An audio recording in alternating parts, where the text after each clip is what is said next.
echo of his call. ஆண்டவர் இயேசு கிறிஸ்துவின் நாமம் மகிமைப்படுவதாக. ప్రభువైన యేసుక్రీస్తు నామము మహిమ కలుగును గాక. இந்த காலவேளையில் ஆண்டவர் உங்களுக்கு ஒரு செய்தியை சொல்ல வந்திருக்கிறார். ఈ ఉదయకాల సమయంలో ప్రభు మీకు వర్తమానం అందించబోతున్నాం. இந்த உலக வாழ்க்கையில் அநேகர் தங்கள் தலையின் மேல் இருக்கிற அபிஷேகத்தை நம்புவதில்லை. ఈ లోక ప్రజలు తన యొక్క తల మీద ఉన్న అభిషేకాన్ని నమ్మలేకపోతున్నారు. அபிஷேகம் இருக்கிற மக்கள் அதை பாதுகாக்க எந்த தியாகமும் பண்ணுவதில்லை. అభిషేకించబడిన బిడ్డలు తన యొక్క భద్రత లేకపోతున్నారు. உங்கள் உலக வாழ்க்கையில் நீங்கள் கடினமான பாதை வழியாகத்தான் செல்கிறீர்கள். మీకు జీవితంలో కఠినమైన మార్గములో వెళ్తున్నారు. 120 சங்கீதம் விதமாக சொல்கிறது. 120 కీర్తన మొదటి అధ్యాయం ఈ రీతి తెలియజేస్తున్నది. என் நெருக்கத்தில் கர்த்தரை நோக்கி கூப்பிட்டேன், నా శ్రమలలో నేను యెహోవాకు మొరపెట్టితిని, அவர் எனக்கு செவி கொடுத்தார். ఆయన నాకు ఉత్తరం ఇచ్చెను. இது ரெண்டு சம்பவங்கள் நடக்கின்றன. ఈ రెండు సంభవాలను చూస్తాము. ஒன்று, நெருக்கத்திலே தாவீது கூப்பிடுகிறார். ఒకటి, శ్రమలలో యెహోవాకు మొరపెట్టెను, தேவன் அவருக்கு செவி கொடுக்கிறார். దేవుడు అతనికి చెవియొగ్గెను. இந்த காலவேளையில் உங்களுக்கும் அப்படிப்பட்ட ஒரு சூழ்நிலை இருக்கிறது. ఇక ఉదయకాల సమయంలో మీకు కూడా అలాంటి పరిస్థితి ఉండవచ్చును. தன்னுடைய நெருக்கத்திலே தாவீது தேவனை நோக்கி கூப்பிட்டார். తన ఇరుకులలో దావీదు దేవుని చూసి మొరపెట్టాను. உடனே தேவன் பதில் கொடுத்தார் என்று சொல்லப்படுகிறது. వెంటనే ప్రభువు అతనికి సహాయం చేశాడని బదులిచ్చాడని తెలియజేస్తున్నది. இதற்கு மிக முக்கியமான காரியம் ரெண்டு. ఇందులో ముఖ్యమైన కార్యములు రెండు ఉన్నాయి. அது தேவனுடைய அபிஷேகம். అది ఒకటి, దేవుని యొక్క అభిషేకము. இந்த అభిషేகமானது ஒரு குறிப்பிட்ட காலகட்டத்தில் மனிதனுடைய வாழ்க்கையிலே வருகிறது.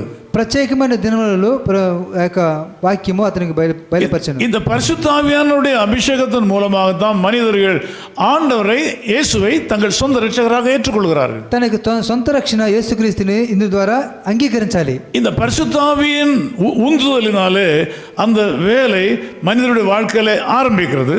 పరిశుద్ధ ఆత్మ పొందుల ద్వారా మన జీవితంలో పని ఆరంభించబడుతున్నది. அந்த வாழ்க்கையை சரியான விதத்தில் பாதுகாத்துக் கொள்ளும் போது வெளிப்படையான அபிஷேகத்தை ஆண்டவர் கொடுக்கிறார். అది తగిన రీతిలో మనం అభిషేకించబడినప్పుడు మన యొక్క జీవితంలో వెలువడుచున్నది. இந்த అభిషేகம் మనుషుடைய வாழ்க்கையில నిலைத்து நிற்கும் போது, ఈ యొక్క అభిషేకము మన యొక్క జీవితంలో పొందినప్పుడు, நெருக்கங்கள் வரும்போது கர்த்தரை நோக்கி கூப்பிட்டால் ఇరుకులలో ఆయనకి உடனடியாக ஆண்டவர் பதில் கொடுப்பார். వెంటనే ప్రభు మనకు బదులిస్తాడు.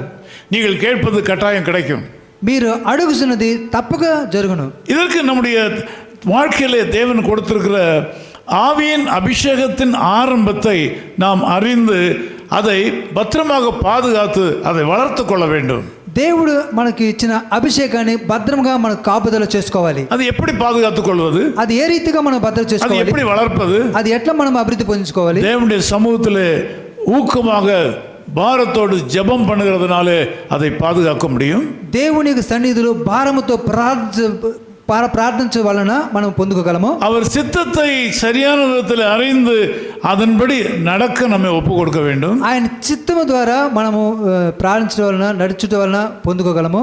எந்த விதத்திலையும் அந்த பரிசுத்த ஆவியானவரை துக்கப்படுத்தக்கூடாது. நம்முடைய வாழ்க்கையில அவர் விரும்பத்தகாத காரியங்களை செய்யும் போது, சிந்திக்கும் போது அவரை நாம் துக்கப்படுத்துகிறோம். మనం మన యొక్క జీవితంలో మనకి దేవునికి ఇష్టం లేని కార్యములు చేయటం వలన పరిశుద్ధాత్మను మనం దుఃఖపరుస్తున్నాం. கிறிஸ்தவர்கள் என்று சொல்லப்படுகிற ஏராளமான விசுவாசிகள், క్రీస్తువుని చెప్పబడుతున్న అనేకమైన విశ్వాసులు தங்கள் வாழ்க்கையில வாரத்தில் 6 நாளும் அவரை துக்கப்படுத்திக் கொண்டே இருப்பார்கள். తన జీవితంలో 6 దినాలను ప్రభువును దుఃఖపరుస్తున్నారు. 7ஆம் நாளில் வந்து அவரிடம் மன்னிப்பு கேட்பார்கள். 7వ దినమున ఆదివారం వచ్చి ప్రభు సన్నిధిలో తన మన్నిపు అడుగుతారు. ஒரு நாள் கேட்கலாம், ఒక రోజు అడగొచ్చు, 2 நாள் கேட்கலாம், 2 రోజులు అడగొచ్చు. வாரம் முழுவதும் வாழ்க்கை முழுவதும் இப்படி நடந்தால் அது வேலைக்கு ஆகாது. జీవితాంతం ఈ రోజుగా మన్నిపు అడుగుట వలన అది సరిపోదు. நீங்கள் உங்கள் நேரம் கிடைக்குமானால் இந்த 120ஆம் சங்கீதத்தை படித்து பாருங்கள். మీకు సమయం ఉన్నప్పుడు 120 కీర్తనలు చదివి చూడండి. ஆண்டவர் யார் யாருக்கு உதவி செய்ய மாட்டார் என்று சொல்லப்பட்டிருக்கிறது. దేవుడు ఎవరెవరికి సహాయం చేయడు అని అందులో రాయబడింది. தேவனுடைய மனுஷன் ஆண்டவரை நோக்கி அந்த அபிஷேகத்திலிருந்து அவரை நோக்கி கூப்பிட்ட வேளையிலே ஆண்டவர் பதிலளித்தார் என்று வேதம் சொல்கிறது. అభిషేకం పొందిన భక్తులు ప్రభువును మొరపెట్టే సమయంలో ఆశీర్వాదం పొందారని లేఖనం తెలియజేస్తుంది. தேவனை நம்புகிற ஜனமே நீங்கள் பாக்கியவான்கள். దేవుడు నమ్ముచున్న ప్రజలారా మీరు భాగ్యవంతులు. இயேசுவினுடைய அபிஷேகத்தை காத்து கொண்டிருக்கிற உன்னத தேவ பிள்ளைகளே நீங்கள் பாக்கியவான்கள். ఉన్నతమైన దేవుని ప్రజలారా మీరు గొప్ప భాగ్యవంతులు. உங்களை குறித்து உலகத்தில் மற்றவர்களுக்கு தெரியாது. మీ గురించి ఇతరులకు తెలియదు. உங்களுக்குள்ள இருப்பவர் யாருன்னு தெரியாது. మీలో ఉన్నవ ఎవరని తెలియదు. உங்களை நடத்துகிறவர் யாருன்னு அவர்களுக்கு தெரியாது. నడిపించే ఎవరని ప్రజలకు తెలియదు. ஒருவேளை மற்றவங்களுக்கு தொந்தரவு கொடுக்கலாம்.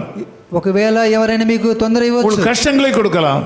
మిమ్మల్ని కష్టపరచవచ్చు. பிதாவே இவளுக்கு மன்னியும். ప్రభువా వీళ్ళని క్షమించండి. தாங்கள் செய்கிறது என்னவென்று அறியாது இருக்கிறார்கள். ఏం చేస్తున్న వారు ఎరిగి ఉన్నారు. யாருக்கு செய்கிறார்கள் என்று அறியாது இருக்கிறார்கள். ఎవరికి చేస్తున్నారో వాళ్ళు గ్రహించలేకపోతున్నారు. உங்களை ஒரு தீங்கு உங்களை அணுகுவதில்லை.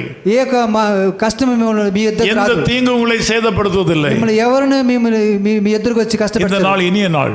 ఈ దినము ముఖ్యమైన இயேசுநாதர் உங்களிடத்தில் பேசியிருக்கிறார். ప్రభు మీతో మాట్లాడుచున్నాడు. இருதயத்தில் இயேசு கிறிஸ்துவுக்கு ஒரு முக்கிய இடத்தை கொடுங்கள்.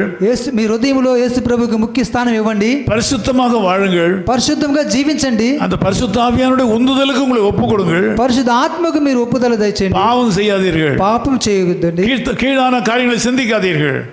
కింద ఉన్న వాటి కొరకే మీరు பரிசுத்த ஆவியானவரை காத்துக்கொள்ளுங்கள். పరిశుద్ధ ఆత్మను మీరు நீங்கள் கேட்பது கிடைக்கும். మీరు అడుగుచుని తప్పక పొందుతారు. கேட்கிற எல்லாம் கிடைக்கும். మీరు అడుగుచున్న ప్రతి ఒక్కటి ஆவியானுடைய உதவியோடு கூட పరిశుద్ధ ఆత్మ సహాయంతో మీకు దొరుకుతుంది. அவரை உங்கள் வாழ்க்கையில் தக்க வைத்து మీరు మీకు జీవితంలో భద్రపరచుకొని நீங்கள் ఎதை கேட்டாலும் தருவார். మీరు ఏం అడిగినా కానీ ప్రభు దయచేస్తారు. ஒருவேளை உங்கள் ஜெபங்களுக்கு பதில் வராவிட்டால் ఒకవేళ మీ ప్రార్థన జవాబు நீங்கள் உங்கள் விசுவாசத்தை சற்று சோதிக்க வேண்டும். విశ్వాసం మీరు కొంచెం పరిశీలన చేసుకోండి. வேதம் சொல்கிறது గ్రంథం తెలియజేస్తుంది உங்களுக்கு துன்பங்கள் வரும்போது మీకు కష్టం వచ్చేటప్పుడు துன்பத்தோடு கூட దుఃఖంతో தப்பித்துக் கொள்ளுகிற வழியை அனுப்புகிறார். తప్పించడానికి మార్గం కూడా చూపిస్తాడు. உங்களுக்கு துன்பம் தான் வருகிறது. మీకు కష్టమే వస్తుందని தப்பித்துக் கொள்ள வழி இல்லாவிட்டால் మీరు తప్పించిపోయిన మార్గం లేదు. விசுவாசத்தை சற்று சீர்தூக்கி பார்க்க வேண்டும். அலசி பார்க்க வேண்டும். మీకు విశ్వాసాన్ని మీరు పరిశీలన చేసి చూసుకోండి. நீதிமான்களுக்கு துன்பம் வரும். నీతిమంతులకు కష్టం వస్తుంది. எல்லாவற்றிலும் ஆண்டவர் தூக்கி விடுவார். వాటి అన్నిటిని వాటి నుండి ప్రభు కాపాడతారు. పైకి நீதிமான் 7 தரம் கீழே விடுவான். మీరు కష్టం కింద ஆண்டவர் தூக்கி விடுவார். ప్రభు మిమ్మల్ని పైకి లేపుతాడు. பரிசுத்த ஆவியானவர் வல்லமை அது. పరిశుద్ధ ఆత్మ బలమైన இந்த காலவேளையில் இந்த பரிசுத்த ஆவியானவரை உங்களுக்கு சொந்தமாக்கிக் கொள்ளுங்கள். ఈ ఉదయ కాలంలో పరిశుద్ధ ఆత్మ యొక్క శక్తిని మీరు పొందుకోండి. இயேசுநாதரை நேசிக்க வைத்தது அந்த பரிசுத்த ஆவியானவர் தான். ప్రభువుని ప్రేమించడం నేర్పించింది ఆ పరిశుద్ధాత్మే. அந்த பரிசுத்த ஆவியானவர் மூலம் தான் நீங்கள் இயேசு கிறிஸ்துவை ஏற்றுக்கொண்டீர்கள். ఆ యొక్క పరిశుద్ధాత్మ ద్వారానే యేసుక్రీస్తు మీరు అంగీకరించారు. அதோடு நின்று விட கூடாது. అంతటితో మీరు నిలబడకూడదు. உங்களுடைய ஆவிக்குரிய வாழ்க்கை நீங்கள் பரிசுத்தத்திலே மூழ்க வேண்டும். పరిశుద్ధ ఆత్మలో మీకు జీవితంలో మునిగి ఉండాలి. முழங்கால் அளவு போதாது. మునిగి మాత్రం కాదు. இடுப்பளவு போதாது.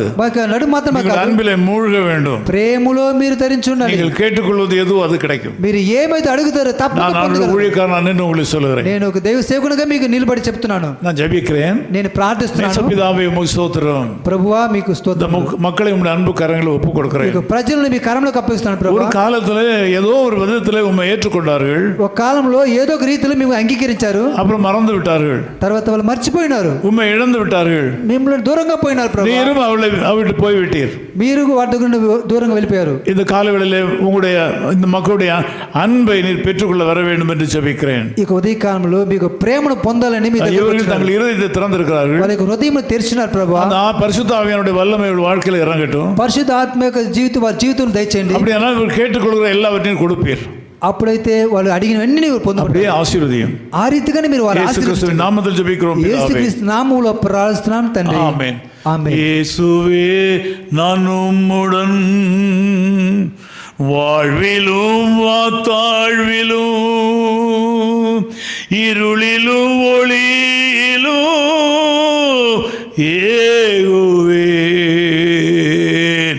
போவிலே நீர் மாத்திரம் வானில் வேறு இல்லையே.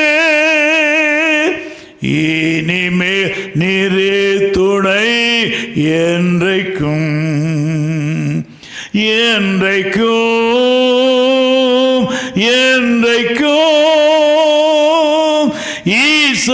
ஈசனேசுவோடு நிற்பேன் என்றும் என்றைக்கும்.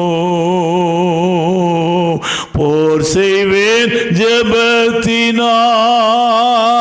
பாடுவேன் சந்தோஷத்தில் போற்றுவேன் என் கஷ்டத்தில் என்றைக்கும்.